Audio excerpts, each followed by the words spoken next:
اعوذ باللہ من الشیطان الرجیم بسم اللہ الرحمن الرحیم اللہم صلی علی محمد لاکھوں کروڑوں درود نبی پاک صلی اللہ علیہ وآلہ وسلم کی ذات مبارک پر۔ ناظرین کرام، سپریم کورٹ آف پاکستان کا لیٹسٹ فیصلہ ہے ڈاکٹر رحیم اللہ وغیرہ بنام ریاست وغیرہ، یہ کرمنل پٹیشن نمبر 721L/2025 ہے۔ اس بینچ میں جسٹس جمال خان مندوخیل، جسٹس شاہد وحید، یہ دو جسٹس صاحبان نے اس کیس کو سنا اور فیصلہ لکھا آنریبل جسٹس شاہد وحید صاحب نے۔ ناظرین کرام، یہ درخواست اس حکم کے خلاف دائر کی گئی جو لاہور ہائی کورٹ نے 12 جون 2025 کو دیا، جس پہ ہائی کورٹ نے سیشن عدالت کے اس حکم کو درست قرار دیا تھا، جس کے تحت پراسیکیوشن کی ضابطہ فوجداری سیکشن 540 1898 کے تحت درخواست منظور کر لی گئی تھی۔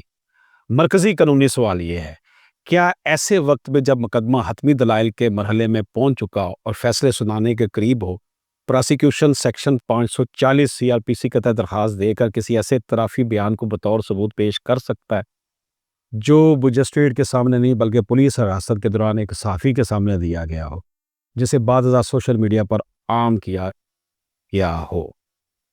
اس کیس کا پس منظر جانتے ہیں ناظرین اکرام۔ ملزمان درخواست گزار پر قتل یعنی دفعہ 302 تعزیرات پاکستان کا الزام ہے۔ پراسیکیوشن نے اپنا مکمل ثبوت پیش کر دیا تھا، فرانزک رپورٹ، گواہوں کے بیانات اور ماہرین کی آراء وغیرہ۔ دفعات نے جرح مکمل کر لی تھی یعنی ڈیفینس نے، اور کیس دلائل کے مرحلے میں داخل ہو گیا تھا۔ اس موقع پر پراسیکیوشن نے ایک نئی درخواست دی کہ ایک صحافی یونس گجر کو بطور گواہ طلب کیا جائے، جس نے پولیس حراست میں ملزمان کا انٹرویو کیا تھا۔ اس ویڈیو انٹرویو میں مبینہ طور پر ملزمان نے جرم کا اعتراف کیا تھا، جو بعد میں یوٹیوب پر نشر ہوا۔ پراسیکیوشن کا موقف تھا کہ یہ ویڈیو قابل قبول ثبوت ہے، حالانکہ یہ اعتراف مجسٹریٹ کے سامنے نہیں دیا گیا۔ سیکشن 540 ضابطہ فوجداری کا دائرہ۔ عدالت نے وضاحت کی کہ سیکشن 540 دو حصوں میں منقسم ہے۔ پہلا حصہ اختیاری ہے یا مے کا لفظ استعمال ہے، جس کے تحت عدالت کسی بھی مرحلے پر ہو کسی شخص کو بطور گواہ طلب کر سکتی ہے، کسی موجود شخص سے بیان لے سکتی ہے یا کسی پہلے گواہ کو دوبارہ بلا کر جرح کر سکتی ہے۔ دوسرا حصہ لازمی ہے، اس کے ساتھ شل لکھا ہوا ہے، جس کے تحت عدالت پر فرض ہے کہ اگر کسی شخص کا بیان انصاف کے لیے ضروری ہو تو اسے بلانا لازمی ہے۔ عدالت نے کہا اس دفعہ کا مقصد یہ ہے کہ عدالت ہمیشہ سچائی کے حصول کے لیے اقدامات کرے، چاہے مقدمہ کسی بھی مرحلے میں ہو، تاہم یہ اختیار منصفانہ ٹرائل کے اصول کے تابع ہے جو آئین کے آرٹیکل 10A کے تحت ہر ملزم کا بنیادی حقوق ہے۔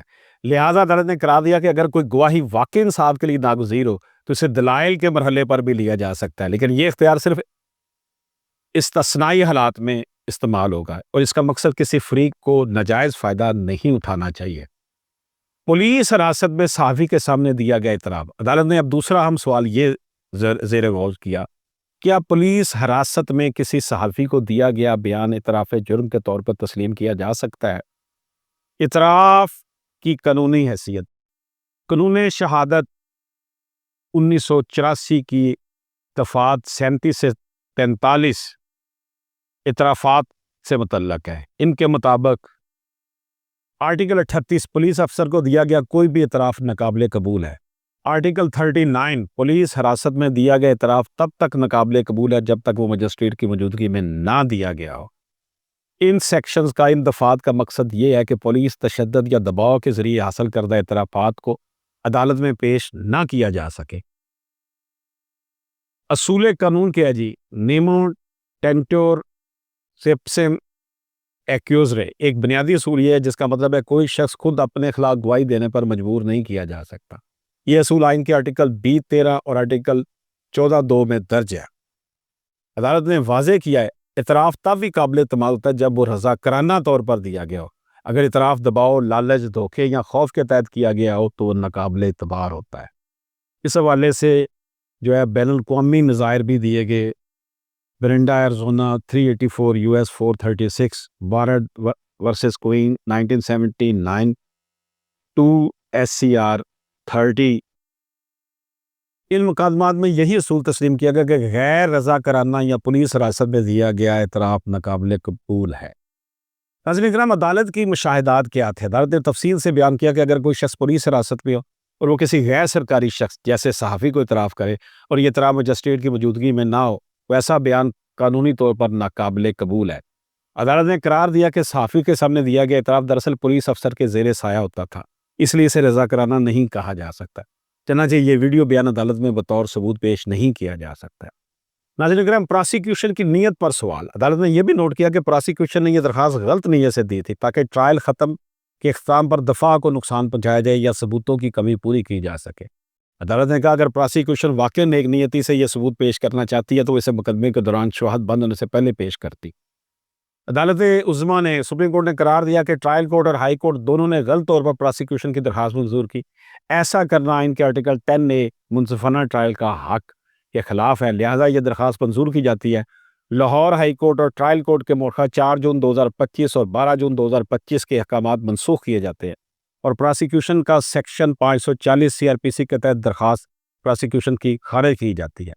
تو ناظرین کرام، عدالت نے کہا کہ انصاف کا مقصد صرف سزا دینا نہیں بلکہ صحیح طریقے سے، منصفانہ طریقے سے اور قانون کے مطابق سزا دینا ہے۔